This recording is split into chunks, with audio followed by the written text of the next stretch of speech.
우리 모두 기도할 수 있고 기도해야 한다.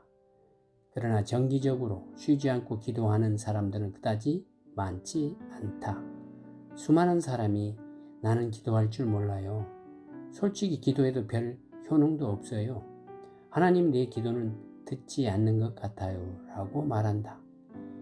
기도라는 주제를 접하면 각 사람들은 저마다 자기 나름의 견해를 갖고 자신만의 그림을 그릴 것이다. 그리고 이런 생각을 할지 모른다. 기도는 반드시 해야 하는가? 기도하면 들으신다고 하는데 굳이 하나님이 내 기도까지 들으셔야 할 이유가 있을까?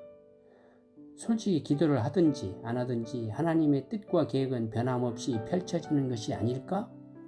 도대체 누가 이런 질문들에 대해 나에게 속 시원하게 말해줄 수 있는가? 제대로 아는 사람들이 있기나 하나? 이런 생각이 들면 마치 짙은 안개가 들이온 도로 위를 다니는 것 같은 기분이 든다. 그런 안개 낀 도로에서 헤매다 보면 기도의 대상자이며 전능하신 하나님 아버지와 대화를 나누며 소통하고 있다는 것을 느끼게 해줄 결정적 요소를 발견할 수 없을 것 같다는 생각을 하게 된다. 그러다 보면 기도 자체가 좌절감과 혼란을 가져주는 요인이 되기도 한다. 물론 우리는 성경에서 말하는 기도에 관한 진리를 알고 있다. 하나님이 약속하신 기도에 대한 말씀도 들었다. 지금 우리 주위에 기도를 가르치는 사람들이 얼마나 많은가? 한국교회 강단에서 기도란 말은 매주일, 매시간 언급되고 있다. 그럼에도 사람들은 기도에 대해서 잘 안다고 생각하지 않는다. 그리고 무엇보다 기도의 능력을 삶 속에서 체험하기 원하지만 하지 못하기에 기도에 대해 헷갈려 한다. 기도에 대한 혼란과 궁금증은 비단 오늘만의 현상이 아니다. 2000년 전 갈릴리 땅에 한 질문이 던져졌다. 예수께서 한 곳에서 기도하시고 마치심에 제자 중 하나가 여짜오되 주여, 요한이 자기 제자들에게 기도를 가르친 것과 같이 우리에게도 가르쳐 주옵소서. 누가복음 11장 1절. 요한을 비롯한 제자들은 예수님께 인생을 건 사람들이었다. 그들은 자신들에게 소중히 여겼던 것들을 뒤로하고 예수 그리스도를 쫓았다. 그들은 예수님이 행한 기적을 직접 목격한 사람들이었다. 예수님을 관찰하며 그들은 자신들의 스승에게는 기적을 가져오게 하는 어떤 요소가 있다는 사실을 알았다. 그것이 기도였다. 제자들이 보기에 예수님의 기도에는 기적을 가져오게 하는 능력이 있었다. 물론 그들 역시 기도했다. 당시 유대사회에서 전능자에게 기도를 드리는 것은 보편적 현상이었다. 신실한 유대인들은 적어도 하루에 2번씩 쉐마를 암송했다. 쉐마는 신명기 6장 4절부터 9절까지 말씀으로 유대인들이 날마다 외우는 신앙 고백문이다. 그것뿐이 아니다. 유대인 역사학자인 요세푸스에 따르면 독실한 유대인들은 18가지의 다른 기도문을 암송했다. 그들에게 기도는 특별한 것이 아니었다. 예수님의 제자들 역시 다른 평범한 유대인들과 마찬가지로 열심히 기도했을 것이다. 그럼에도 그들은 예수님에게 기도를 가르쳐 달라고 부탁했다. 제자들은 예수님으로부터 기도 수업을 받기를 원했다. 동기는 확실했다. 그들은 예수님처럼 기도하고 싶어 했다. 자신들 역시 전통에 따라 습관적으로 열심히 기도하고 있었지만 거기에는 뭔가 결정적인 것이 빠져 있다는 것을 깨달았다. 예수님을 따르면서 그들은 예수님이 항상 어딘가에서 기도하고 오신다는 사실에 주목했다. 예수님은 언제나 하나님을 만나기 위한 한적한 곳을 찾았다. 제자들이 보기에 예수님은 하루를 시작하기 전에 하나님과 만났고 하루를 끝내면서 하나님을 만났다. 자세한 내막까지는 알 수 없었지만 예수님은 하나님과 너무나 친밀하게 보였다. 그들은 예수님이 행한 기적을 보았다. 놀라운 일들을 목격하면서 그들은 그 기적이 전능하신 하나님과의 긴밀한 관계에서 나온다는 사실을 직감적으로 알았다.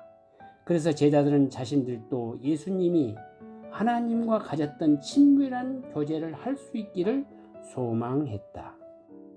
제자들이 관찰한 대로 예수님은 하늘 아버지와의 친밀한 관계를 유지했다. 하나님과의 친밀함이야말로 예수님의 기도의 비밀이었다. 그 친밀한 관계는 형식적이며 습관적인 기도를 생생하게 살아 숨쉬며 능력이 나타나는 기도로 변화시키는 열쇠였다. 예수님은 기도가 무엇인지를 알았다. 그래서 늘 하나님과 접속되는 기도를 드릴 수 있었다. 예수님은 자신에게서 소망의 근거를 찾지 않았다. 오직 능력의 근원이시며 자신을 보내신 하늘 아버지만을 의지했다. 믿음은 자기 자신에게서 소망을 찾는 것이 아니다. 하나님 앞에서 자신의 비참함과 빈곤함을 인정하는 것, 자신의 전적 무능력을 고백하는 것이야말로 믿는 자들의 자세다. 그래서 참 믿음을 지닌 자들, 자신의 전적 무능함으로 인정하는 사람들은 베드로와 같이 고백할 수밖에 없다. 나를 떠나소서, 나는 죄인으로소이다. 누가복음 5장 8절.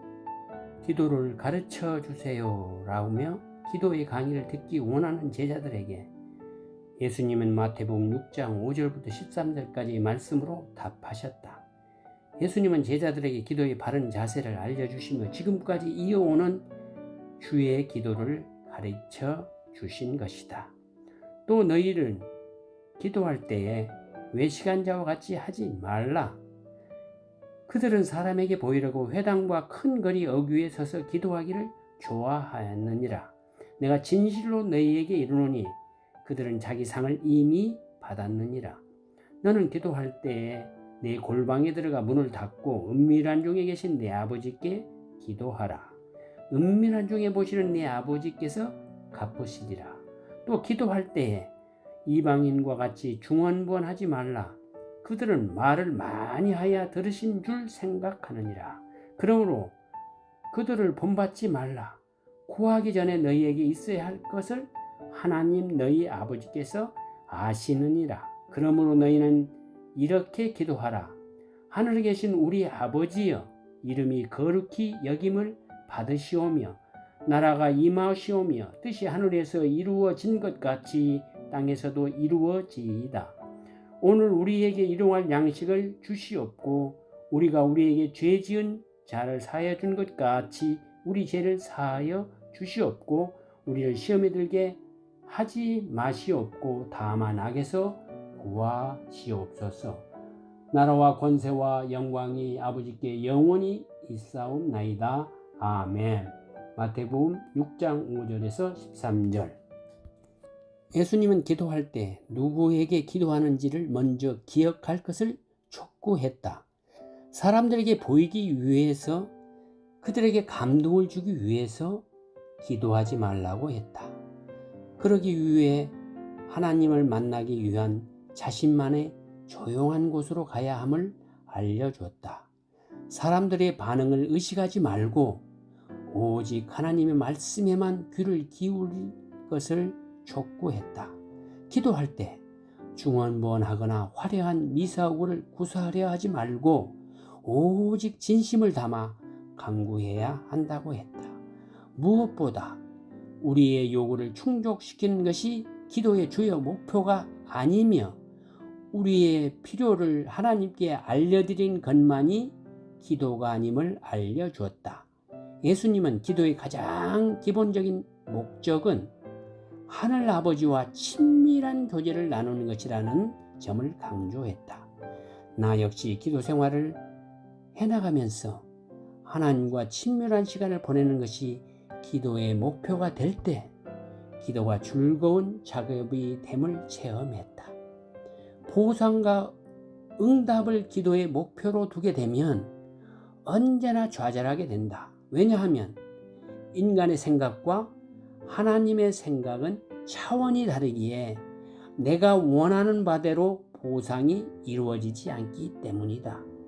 사실 기도의 결과는 믿음의 대상이신 하나님께 전적으로 달려 있다. 중요한 것은 전능하신 하나님께 붙어 있는 것이다. 하나님의 아들이신 주 예수 그리스도와 접목되는 것이다. 그럴 때 능력의 근원이신 하나님의 모든 선한 것들이 내게로 전달된다. 나는 포도나무요 너희는 가지라. 그가 내 안에 내가 그 안에 거하면 사람의 열매를 많이 맺나니 나를 떠나서는 너희가 아무것도 할 수 없느니라. 요한복음 15장 5절. 앞으로 다시 한번 살피겠지만 주님이 가르쳐 주신 기도는 언제나 우리 삶에서 역사한다. 그 기도는 우리를 하나님과 접목해 주기 때문이다.